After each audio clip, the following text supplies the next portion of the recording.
So hello everyone, हम आज देखने जा रहे हैं एक्सरसाइज 3.2 की introductory class of class 11th mathematics. देखिए, हमने लास्ट दिन पढ़ा था ट्रिग्नोमेट्रिक फंक्शन के बारे में, जहाँ पर हमने साइन वेव के बारे में पढ़ा था कि कैसे साइन वेव कहाँ कहाँ पर पॉजिटिव होता है, कहाँ कहाँ पर नेगेटिव होता है, ऐसा ही ग्राफ क्यों आता है, सब कुछ हमने इसके बारे में डिटेल में स्टडी की थी। आज इसी की एनालॉजी यूज़ करते हुए, यानी कि इसी को देखते हुए हम आज कॉस और बाकी के जितने भी हमारे ट्रिग्नोमेट्रिक फंक्शंस होते हैं उनके सबके ग्राफ पढ़ेंगे और फाइनली हम एक आंसर निकालेंगे जिसको ASTC रूल बोलते हैं। वो सारी चीज़ों पर जाएंगे जिससे कि हमारे maximum number of question attempt हो सकें, यानी कि अच्छे से सॉल्व हो सकें। चलिए आज देखते हैं हम अगला हमारा ग्राफ, जिसका नाम है हमारा कॉस कॉस का ग्राफ, जिसको कोसाइन बोलते हैं। पूरा नाम इसका कोसाइन होता है, शॉर्टकट में इसको कॉस बोलते हैं। ओके, चलिए देखिए, जो कॉस का ग्राफ आता है वो बिल्कुल साइन की तरह होता है, बिल्कुल साइन की तरह। आपने क्लास 10th में पढ़ा होगा ना एक चीज़ कि sine 90 plus theta equal to cos theta होता है, या फिर sine 90 minus theta equal to cos theta होता है। मीन्स कॉस थीटा और साइन थीटा का ग्राफ बिल्कुल एग्जैक्टली एक जैसा होता है। बट होता क्या है कि वो कॉस का ग्राफ जो है साइन से 90 आगे चलता है, कॉस का ग्राफ साइन से 90 आगे चलता है, और वैल्यूज़ भी आपको पता ही हैं क्लास 10th के हिसाब से। तो जो इसका ग्राफ बनता है वो ऐसा बनता है, बिल्कुल एग्जैक्टली साइन की तरह होता है, लेकिन बनता ऐसे है। ये आपका कॉस का ग्राफ होता है। अब हमारा ओरिजिन ये है, यानी कि ओरिजिन यहाँ से ग्राफ शुरू होता है। ये नेगेटिव एक्सिस होगी, ये पॉजिटिव एक्सिस होगी, यानी कि कॉस की वैल्यू 0 पे होती है यहाँ पर 1, जो कि हमने क्लास 10th में पढ़ा है। कॉस 0 की वैल्यू क्या होती है? 1। अब इसका जो एक कंप्लीट साइकिल होगा ना, जो एक कंप्लीट साइकिल होगी वो यहाँ पर होती है। देखिए 1/4 1/4 1/4 1/4, जब आप 4 बार 1/4 को ऐड करोगे तो पूरा 1 कंप्लीट साइकिल आ जाएगा। तो ये इसका देखो फर्स्ट साइकिल, मतलब कि first quadrant, second quadrant, third quadrant, fourth quadrant, first second third fourth, इस तरह से हमारा ग्राफ चलता है। तो खुद हम देख सकते हैं, देखो एक कंप्लीट साइकिल कितने एंगल का होता है? 2 पाई रेडियन का, हमने कल पढ़ा था। उसका आधा पाई रेडियन का, उसका आधा पाई/2 का, है ना, और ये हो जाएगा आपका 3 पाई/2 का। ओके, ये बिल्कुल हमने, अगर जिसको ये कुछ भी समझ में नहीं आ रहा तो वो कल की वीडियो जरूर देख के आए, क्योंकि बिना कल की वीडियो देखे हुए ये वाला टॉपिक आपके समझ में नहीं आएगा। तो इसलिए देखिए, ये आपका है first quadrant, second quadrant, third quadrant, fourth quadrant. तो अब देखते हैं हम कॉस कहाँ कहाँ पर पॉजिटिव है। कॉस कहाँ पर पॉजिटिव है? देखिए, मैं पॉजिटिव कहने का मतलब कि वाई एक्सिस में पॉजिटिव वैल्यू कहाँ पर जा रही है। तो एक तो है हमारा फर्स्ट क्वाड्रेंट में कॉस पॉजिटिव, दूसरा हमारा है फोर्थ क्वाड्रेंट में, थर्ड और सेकंड में हमारे पास कॉस होता है नेगेटिव। यानी कि, और मैंने तुमको जब ये वाली चीज़ लिखी थी मैंने कहा था जहाँ जहाँ पर कॉस पॉजिटिव होगा वो हम उसका नाम लिखेंगे, नेगेटिव वाले को छोड़ देंगे। तो कॉस एक तो फर्स्ट क्वाड्रेंट में पॉजिटिव है, दूसरा हमारा लास्ट क्वाड्रेंट में पॉजिटिव है ना, बाकी सब जगह नेगेटिव है। साइन कहाँ कहाँ पर पॉजिटिव था? फर्स्ट एंड सेकंड में, फर्स्ट एंड सेकंड में, बस हम वो वाले नाम लिख रहे हैं, फर्स्ट और सेकंड वाले जो पॉजिटिव है बस उसी को ही लिख रहे हैं। ओके, चलिए अब इसी ग्राफ के बाद हम आते हैं 10 के ग्राफ में। 10 का नाम, वैसे पूरा नाम इसका होता है टेंजेंट। ओके, 10 का नाम होता है पूरा टेंजेंट, उसका शॉर्टकट नाम लिखते हैं सभी चीज़ों का। तो ये 10 का ग्राफ किस तरह का आएगा देखिए। अगर आपको ग्राफ याद नहीं आएंगे कि आ रहे हैं कि किस तरह से हमारे ग्राफ बनेंगे तो कोई दिक्कत नहीं है, आपको क्लास 10th की ट्रिग्नोमेट्री टेबल तो आ जाती होगी, उससे हम बनाएंगे सारी की सारी चीज़ें। जैसे 0, 30, 45, 60, 90। साइन 0 की वैल्यू 0 पे 0, 1/2, 1/√2, √3/2, 1। हमने कल इसको यूज़ करते हुए ग्राफ बताया था। आज देखिए कॉस का ग्राफ, 0 पे होती है 1, फिर ये √3/2, फिर ये 1/√2, ये 1/2 और ये 0। देखिए डिक्रीजिंग है, 0 से 90 तक जाने पर वैल्यू डिक्रीज हो रही है। देखिए वैसे यहाँ पर देखो बिल्कुल हमारे ग्राफ में बिल्कुल सेम चीज़ आई, 0 से 90 तक जाने पर वैल्यू डिक्रीज हो रही है। देखिए ग्राफ डिक्रीज हो रहा, 0 पे 1, फिर थोड़ा आगे चले 30 पे तो 1 √3/2, थोड़ा 45 पे चले तो 1/√2, 30 पे चले 60 पे चले तो 1/2, 90 पे चले तो 0। बिल्कुल देखिए यहाँ से ही हमारे पूरी की पूरी चीज़ ग्राफ में फिट हो रही है। चलिए अब देखते हैं 10 का ग्राफ, पहले 10th के हिसाब से देखते हैं। तो 10 0 की वैल्यू देखो, हम 10 की वैल्यू निकालते टाइम हम इनको डिवाइड कर देते हैं, है ना, अगर आपको याद होगा तो 1 0 है 0, 2 से 2 कटा आया 1/√3, 1/√2, 1/√2 पूरा कटा आ गया 1, 2 से 2 कट गया, आंसर आ गया √3, और ये हो गया आपका इनफाइनाइट, है ना। यानी कि देखिए 10 0 की वैल्यू 0, 30 की वैल्यू 1/√3, 45 पे 1, 60 पे √3, यानी कि बढ़ते जा रही है वैल्यू, और 90 तक पहुंचने में हमारी वैल्यू आ जा रही है इनफाइनाइट। 90 तक वैल्यू पहुंचने में हमारे पास वैल्यू क्या आ जा रही? इनफाइनाइट। चलिए देखते हैं, ये हमारे पास 0 की लाइन है। अब एक काम करते हैं, 90 की लाइन ये बना देते हैं। देखो यहाँ पर है हमारे पास पाई/2, ओके, फिर इसमें पाई/2 और ऐड करेंगे तो ये हमारे पास लाइन है पाई की, फिर इसमें पाई/2 और ऐड करेंगे तो ये हमारे पास लाइन है 3 पाई/2 की, फिर हमारे पास पाई/2 और इसमें ऐड करेंगे तो हमारे पास लाइन आ जाएगी 2 पाई की।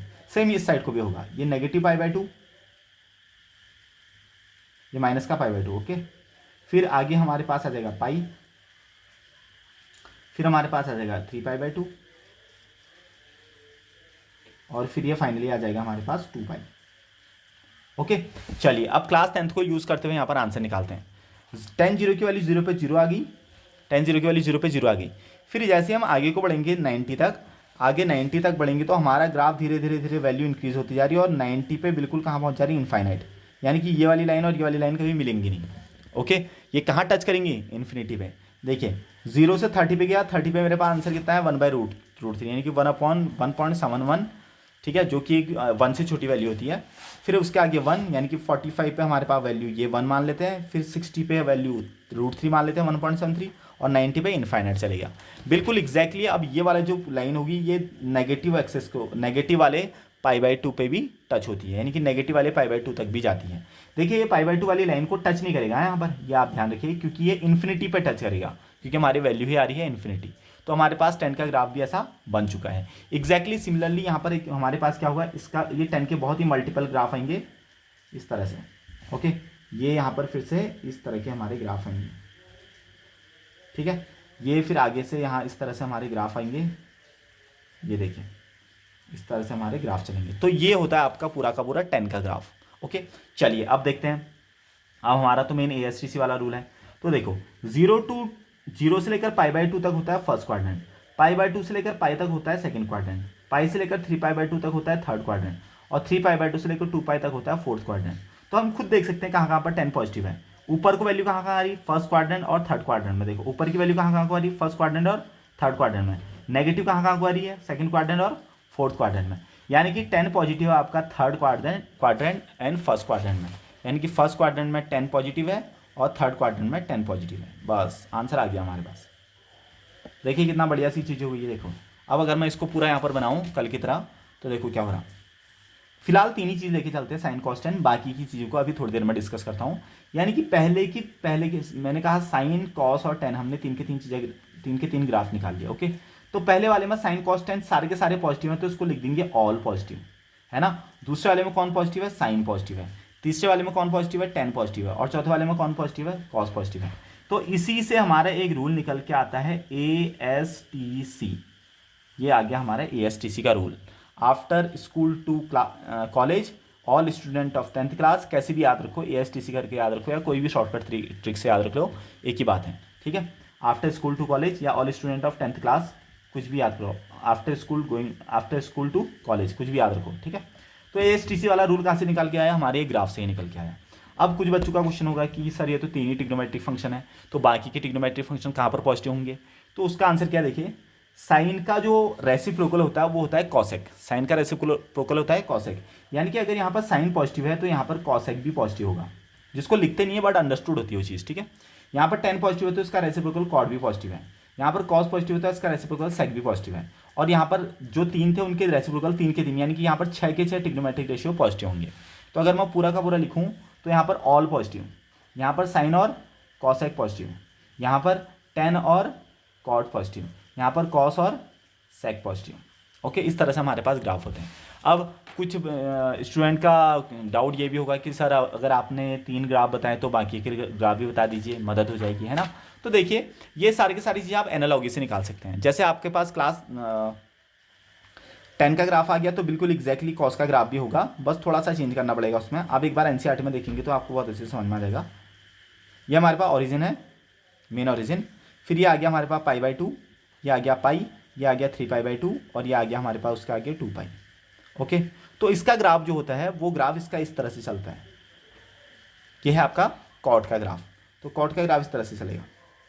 ओके, अगर आपको ये ग्राफ याद रखना है तो कैसे, कॉट की वैल्यू 0 से चलते चलते जब हम 90 तक जाते हैं तो कॉट की वैल्यू हो जाती है 0। ये हमने पढ़ रखा ना क्लास 10th में, तो उससे ही निकाला करो। जैसे कॉट है 0 की वैल्यू इनफाइनाइट, 0 का उल्टा इनफाइनाइट, 1/√3 का उल्टा √3, 1 का उल्टा 1/√3 का उल्टा 1/√3 और इनफाइनाइट का 0। तो जैसे हम 0 से अगर 90 तक जा रहे हैं तो इन्फिनिटी से वैल्यू कहाँ तक आ जा रही है, 0 तक। तो बिल्कुल देखिए इन्फिनिटी से वैल्यू कहाँ आ रही है, 0 तक। देखो इन्फिनिटी से वैल्यू आ रही है 0 तक, है ना। 0 से 90 जाने में वैल्यू कहाँ से आ रही है, इन्फिनिटी से 0 तक, इन्फिनिटी से 0 तक, है ना। तो इस तरह से इसका ग्राफ बनता है। ओके, ये इसका इस तरह से हमारे पास ग्राफ आते हैं। ओके, शायद आप लोग इतना समझ गए होंगे। चलिए अब बाकी के 2 ग्राफ और बचे हैं, उनको भी यहाँ पर एक्सप्लेन कर देते हैं। जो आपका साइन का ग्राफ है, इसको बनाने का बहुत अच्छा तरीका देखो मैं क्या कर रहा हूँ। जो इसका साइन का ग्राफ है ना, उसको जो ये वाले जो पॉइंट नहीं है, ये वाले जो पॉइंट है, इन पॉइंट से ऐसा मान लो कि जो रस्सी है, इस पॉइंट को हमने यहाँ पर से तोड़ दिया, यहाँ पर से हमने जो है इस रस्सी को तोड़ दिया है, सारी रस्सी को। और जो ये रस्सी को तोड़ा है, इन रस्सी को, और ये रस्सी बिल्कुल कड़क हो चुकी है, बिल्कुल टाइट हो चुकी है, जो मुड़ती नहीं है, खाली टूटी है। ठीक है, इस रस्सी को मैंने और यहाँ पर अटैच करते हुए इस रस्सी को मैंने पलटा दिया, तो ये रस्सी कैसे पलटेगी, ऐसे, है ना। ये वाली रस्सी कैसे पलटेगी, ऐसे। ये वाली रस्सी कैसे पलटेगी, ऐसे। ये वाली रस्सी कैसे पलटेगी, ऐसे। ये वाली रस्सी ऐसे। तो यानी कि सारे के सारे ग्राफ उल्टे हो जाते हैं। तो हमने क्या किया, इनको यहाँ पर से ब्रेक करके हमने ऐसे करके फोल्ड कर दिया, नीचे वाले को नीचे को, ऊपर वाले को ऊपर को फोल्ड कर दिया।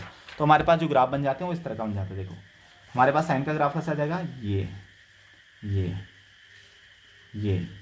उसके बाद ये आएगा इस तरह से, ये ओके। इस तरह के हमारे पास किसके ग्राफ आ जाएंगे, कॉसेक के ग्राफ आ जाएंगे। सिमिलरली कॉट का सेक का ग्राफ भी बिल्कुल एग्जैक्टली कॉस, ये तो हमारा सॉरी, हाँ ये कॉस से मैंने सेक का ग्राफ बताया था आपको, जो एक्सप्लेन किया था वो सेक का ग्राफ बताया था। और सेक का ग्राफ बनेगा इस तरह से, आ गया होगा समझ में। कॉस और जो कॉसेक और सेक जो है बिल्कुल एक जैसे हैं, ठीक है। और कॉसेक का ग्राफ इस तरह से आएगा, ये आप एक बार एनसीईआरटी में देखोगे तो आपको बहुत अच्छे से समझ में आ जाएगा। तो ये बनते हैं हमारे साइन कॉस सेक कॉस, यानी कि sine cos, tan cot, sec cosec, सारे के सारे ग्राफ आपको आ चुके हैं। कैसे वो सारे के सारे पॉजिटिव होते हैं वो भी मैंने आपको बहुत अच्छे से बता दिया है। बाकी इससे रिलेटेड अगर कभी कोई प्रॉब्लम आएगी तो उसमें हम इसको डिस्कस कर लेंगे, इसके बेसिक्स को। Okay, thank you. अब हम पढ़ते हैं 3.2 को अगली वीडियो में। Thank you very much.